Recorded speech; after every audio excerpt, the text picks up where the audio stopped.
Welcome to You Can Recover, the podcast where each episode brings you one step closer to making peace with food and body.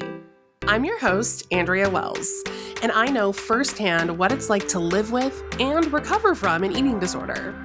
Now, I'm here to help you along the road to living a new life on your terms, not your eating disorders. So let's dive in and find new ways to thrive as you end the war with food and body, because you can recover.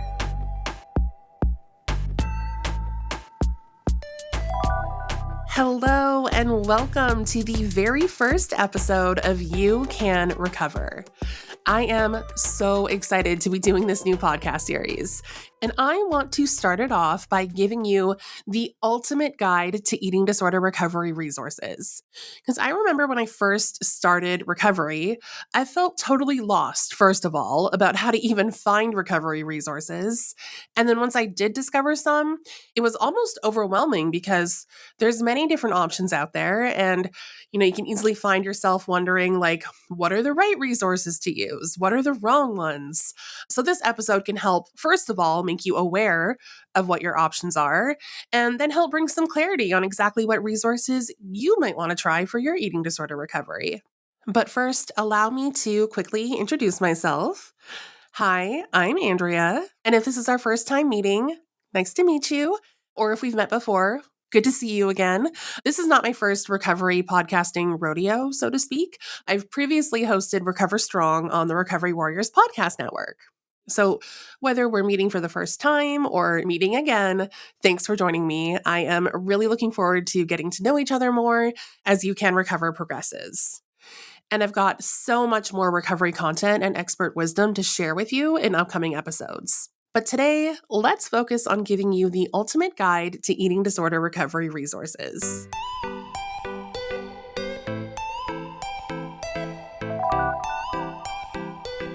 So I think one of the best ways I can share different recovery resources with you is to share which resources I used in my recovery. So I'm going to walk you through my recovery timeline. I'm going to break down all the steps I took along the way and the different resources that I used. And then I'll share with you some extra resources and tips that I have discovered since then during my work as a recovery advocate, podcaster, and connecting with so many people in the recovery community. I've seen and heard about a lot of new resources that weren't around when I first started recovering, or maybe that I didn't try firsthand. So I'll share those with you as well. And keep in mind, there will be a lot of different suggestions and ideas in this episode, but by no means does that mean that you need to do all of them or any of them. I know it's really common for people with eating disorders to have perfectionistic tendencies, overachieving, want to do it all, want to do it the best, want to do it perfectly. There is no perfect way to recover, and there's no right or wrong way to recover. Ultimately, take the best from this episode, leave the rest, do what makes sense to you. Think of it like you're going shopping for a new car at a car dealership. And imagine there's hundreds of cars on the lot. Some of these cars are going to be a great fit for you. Some of them are going to be not at all what you need, and you'll walk on right by them without a second thought. That's kind of like what it's going to be like in this episode. There's going to be some things that speak to you, and you're like, yes, I want to do that. And there's some things you're going to be like, not for me. And, just like on that car dealership, you might walk past a car that's not for you, and someone else might show up behind you, and that's their dream car. So the point of this analogy is just to show that different things work for different people, and no matter what vehicle you choose for recovery, all the cars are going to put you on the road, and that's what matters most. You do you. So let's get into my recovery timeline. I will give you a little background of my experience with living with an eating disorder and what led me to recovery, and I'll share all the different resources that I used along the way. So for reference, I am currently 34 years old. Actually, as of today, I thought it'd be fun to celebrate my birthday by birthing this podcast into the world, and now we'll share a birthday. Fun fact about me, 34 as of today. So looking back, it is hard to define an exact starting point for my eating disorder, but I do recognize it was around age 12 where my feelings, thoughts, and behaviors had entered full-fledged eating disorder territory, according to the DSM-5.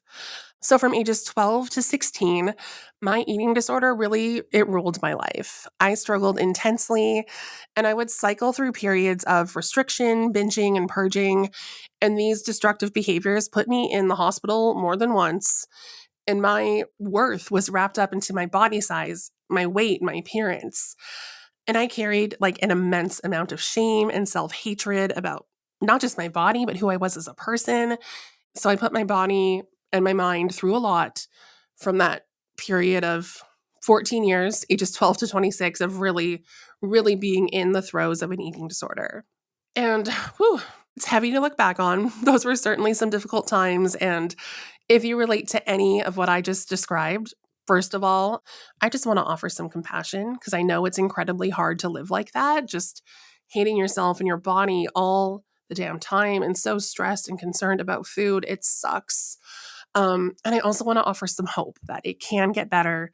You can change things. You can recover. That is the good news. So let's lean more into that now. We'll talk about when the tide started turning, when I entered eating disorder recovery. And this is another thing where it's hard to pinpoint like an exact moment where eating disorder recovery started. But generally, I regard it as around February 2017. That's when I started an outpatient treatment group for eating disorders. And I'm recording this in December 2024. So that was like 7 years, 10 and a half months ago, almost 8 years. And of course, I had done some soul searching before that moment and some exploring of treatment options. And the year prior to starting that treatment group was certainly a period of like, first of all, having to really face and accept for the first time that I have an eating disorder and then figuring out where to go from there and how to start. So I started searching online. I just was Googling some recovery resources where I lived. And I found out about a local therapy practice that offered an outpatient eating disorder treatment group. It was at a place called the Calgary Counseling Center, located in my home city of Calgary, Alberta, Canada, where I grew up and lived most of my life. I live in the US now. I've been here since 2019, but Calgary in Canada is home. That's where I started recovery. So yeah, I was living there. I heard about this program and I got signed up to participate. The program was 14 weeks long, 2 hours per week, and it was facilitated by 2 eating disorder therapists, and it was all in a group setting. So this was technically cognitive behavioral therapy for eating disorders in a group. And I was really fortunate to be able to access this program on a sliding scale, which I really badly needed at that time because I was off work due to the severity of my mental health at that time. So I was able to do that whole program at $7 per session, which was amazing. I'm so grateful for that. And this program really it changed my life. It was so incredible to receive that kind of specialized, specific eating disorder treatment. It certainly didn't cure me overnight by any means. There was still a lot of work to be done after the program ended, but it really opened my eyes to recovery and laid a strong foundation for my recovery to start on. And I learned about a lot of things like mindful eating, setting boundaries, self-compassion. We talked a lot about body image and so much more. And I also remember how powerful the group setting was, to be able to connect with people in person, sharing things that I had never said out loud to anyone before. I remember the very first session. I showed up. I was so scared. I was terrified. I entered this room surrounded by other people. There was about a dozen of us, and just not knowing what to expect. And I could tell everyone else seemed a little nervous too. But we all took turns, kind of slowly opening up in that first session. And I just remember so many very strong head nods. Someone would say something and everyone would start nodding I know what you mean. Me too. I get it. And there was just something so powerful about that to be wow, I'm not the only one. These people understand me. And I remember leaving that first session, sitting in my car and just being mind blown, wow, this is incredible. So I continued going back there for 2 hours a week for the next few months. And I remember graduating from that program feeling so much gratitude for the experience and also a lot of hope for the future because I really never considered I can live a life differently from the way that I was with an eating disorder. And for the first time, I thought, maybe I really can be free from this. And that was nice. I held on to that hope. I leaned into it and kept going. So to recap, that program started in February 2017 and ended a few months later in June. And in the months after that, I continued learning and being curious about recovery. And it started to become clear to me that while, I had come a really long way and made some huge changes, there was also a lot more work to be done. I didn't develop that eating disorder in just a few months, and it wasn't going to go away after a few months, even with an awesome treatment program.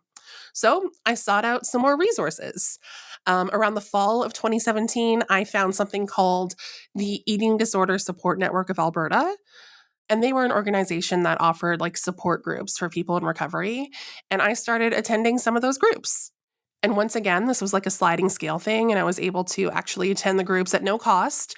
And then partway through, I remember returning to work and talking about that in the groups. And then I was like, I think at $10 a session. But yeah, I'm so grateful that I had sliding scale resources, which I really needed at that time. So incredibly grateful for that because these groups were amazing. And to specify, this was a support group, which was different from the group treatment program that I did. So the first group was like actual eating disorder treatment.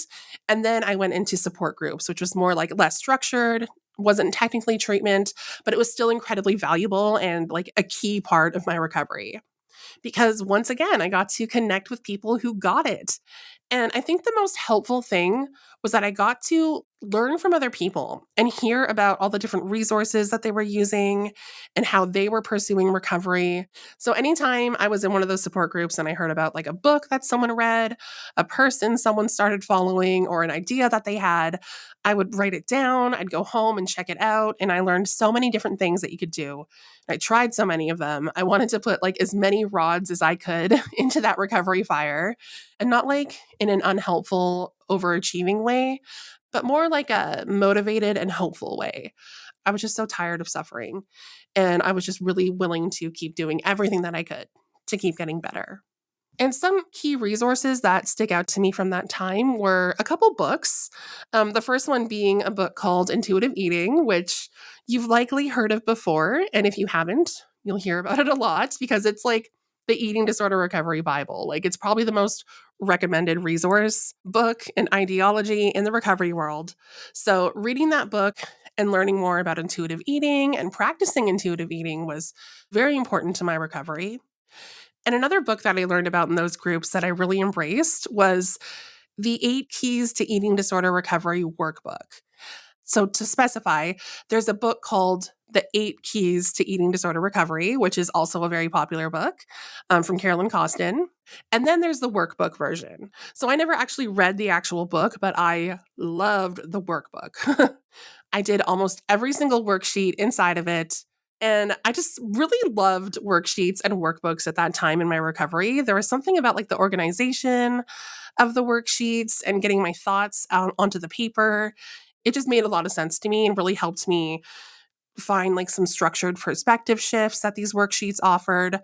So I did those regularly for a really long time, like probably a year straight. I was doing several worksheets a week. I found them so helpful. So I recommend that if that calls to you. And another awesome resource that I used during that time was podcasts. I had heard people in the groups talking about how they would listen to recovery podcasts to like learn more about recovery and find just inspiration and tips. So I started checking out a few different podcasts, and I'd never really listened to podcasts before. So that was a new world to me. But I found the Recovery Warriors podcast. Yes, the same one that I ended up working at.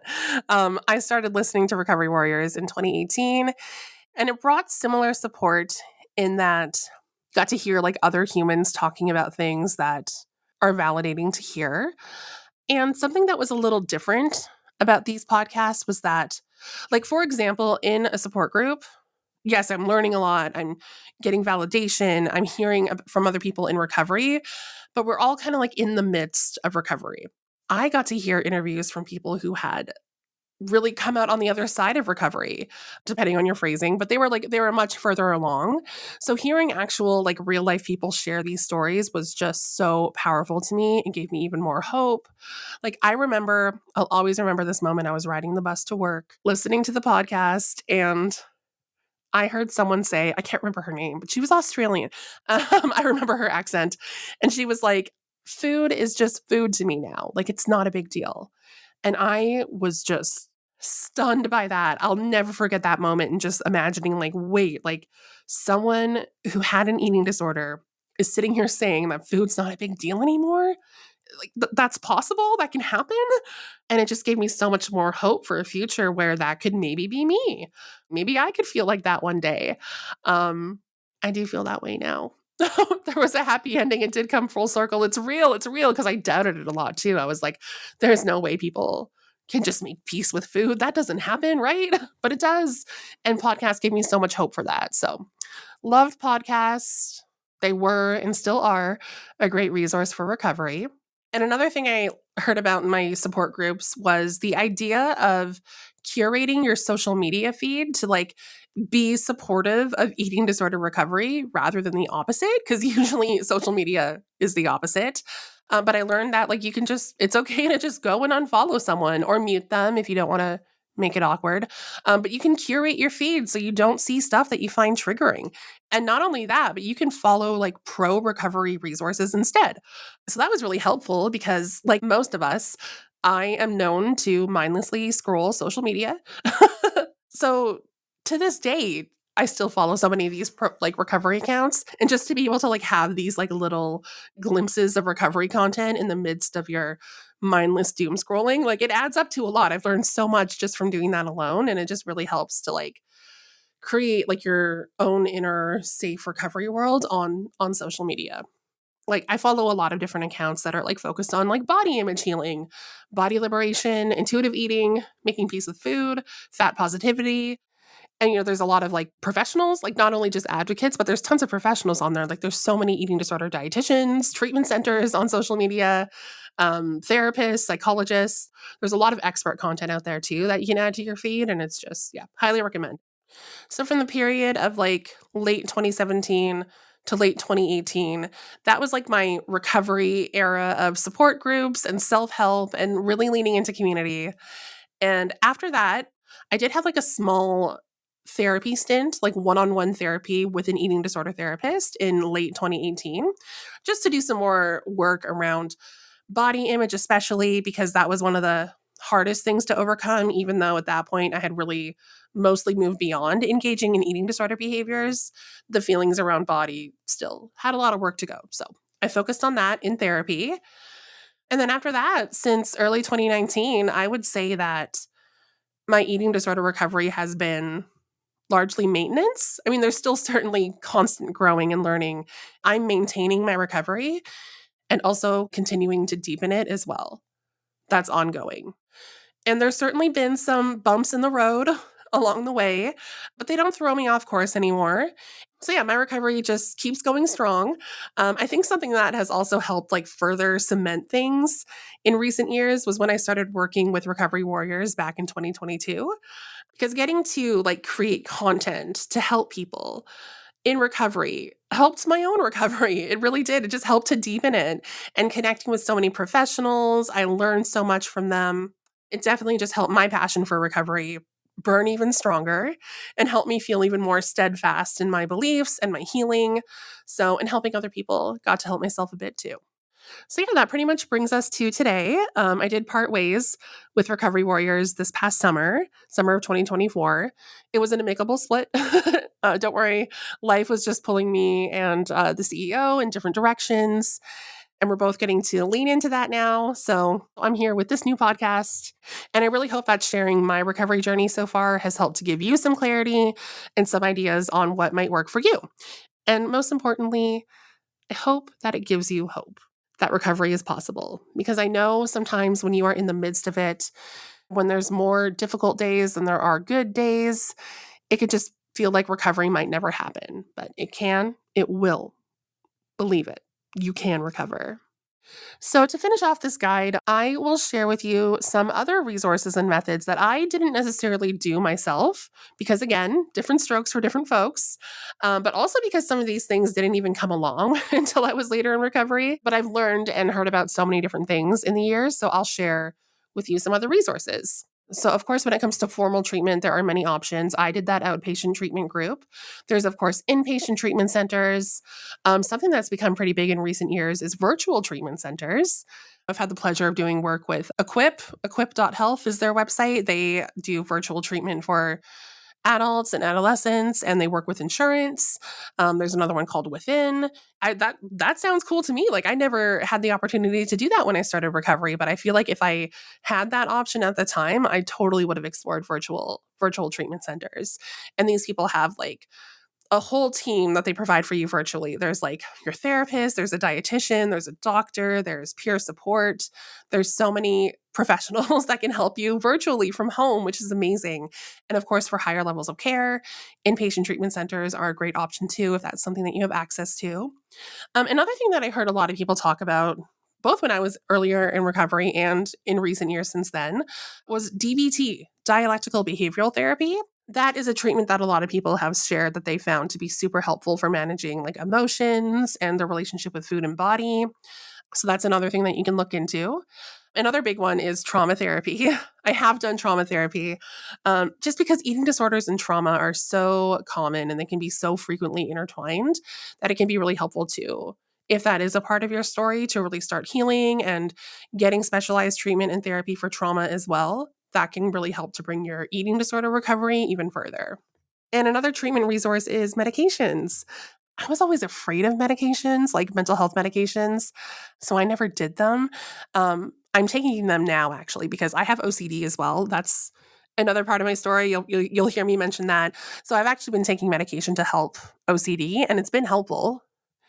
And so I just wonder, I'm like, I wonder if I, I wonder if I tried medications earlier, how that would have helped me. And I remember in the support groups, people talking about how much their medications help them with eating disorder recovery and like the trauma and depression that comes along with it. So yeah, speak to your doctor if that's something that you're interested in. And I, of course, want to like acknowledge that having access to all these treatment options I just listed does require access to healthcare and certain privileges and finances to get access to this care. Depends on where you live. Different countries have different healthcare systems. And then within that, there's different access levels. So I do want to acknowledge that. I can sit here and list these things. It doesn't necessarily mean that people have access to it. If you do, great. I highly recommend exploring it. If you don't, there's still a lot of other resources that you can use to help yourself on the recovery journey. There's also a lot of like charities and nonprofits that help to offer like care, education, and support. There's different ones around the world, like in the US, there's Project Heal. That's a big one. Alliance for ED. In Canada, there's a resource called Body Brave Canada. I know the UK has one called Beat. There's several more around the world. And I'll put links to all those resources I just mentioned too in the show notes so you can check them out further. So some more support options that aren't necessarily treatment would be like different virtual support communities. Like there's a lot of online communities like on Reddit, Facebook, Instagram, Discord, places where you can talk with people in recovery online. If in person isn't your thing, virtual support can be a great option too. Just be really careful when exploring these communities. Be mindful of how they're moderated because some of these eating disorder communities are safer than others. So use discretion. And again, I will link to like a couple subreddits that I know that are pretty safe if you want to start from there. Something that's cool about virtual support is like, I talked a lot with my experience about like, oh, like connecting with people in person was so powerful. That's not for everyone. First of all, it can just be super vulnerable. Maybe you're more introverted and that's not so much your style, and that's okay. That's where these online communities can be a great tool. So maybe it can be easier to participate in these groups because it's like typing, it's not talking face to face or voice to voice. And you don't even need to type or like participate that way either. You can still find a lot of support and guidance and validation just from reading, like just from looking at what people write online about their experience. Like to this day, sometimes whether it's for OCD or eating disorders or trauma, I'll go onto like an Instagram account about one of those topics when I'm looking for support and just read people's comments. And I don't even say anything. I don't even like the comment. I'm just reading it, taking it in. That can be really helpful on its own too. And of course, there's a lot of different virtual support groups that you can do, like group video chats. There's many options, and I'll link to some of those as well. So yeah, virtual support is something that there's certainly no shortage of and is free to access. And another super accessible resource for support is books and workbooks. I mentioned two that I really like, but there are so many more than that. Like so many more. You can go onto like Amazon or Goodreads and just type in eating disorder recovery books and you will see so many and you can find what calls to you. Reclaiming body trust is a big one that came out a few years ago. A lot of people are finding that really helpful, and they have the workbook version as well. There's another book that came out called Unshrinking that is really good, and I'll link to those books and some more that you can check out. Another cool, like more modern resource for recovery is apps. There are apps for recovery and mental health. One of the most popular ones for eating disorder recovery specifically is called Recovery Record. You can utilize it like with your healthcare providers too. I haven't used it personally, but I've heard great things. And there's many more like kind of general mental health apps and CBT apps that can be really helpful for recovery. I really love the app Finch. Have you heard of Finch? It's getting really popular lately. I'm using it. It's not specific to recovery, but you could make it specific to recovery. It's really like customizable. You can tailor it. Finch, long story short, is like a self-care app where you have a little pet bird that you take care of. It's really cute. I don't know if I'm explaining it well, but I highly recommend it because you could certainly utilize that for recovery and self-care.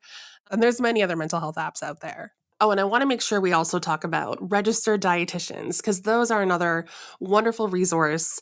I never used one myself. This is another one where I wish I did, or I wish I had access to like an eating disorder dietitian when I was earlier in recovery. There are so many great ones out there now that like work virtually, where they can see people worldwide.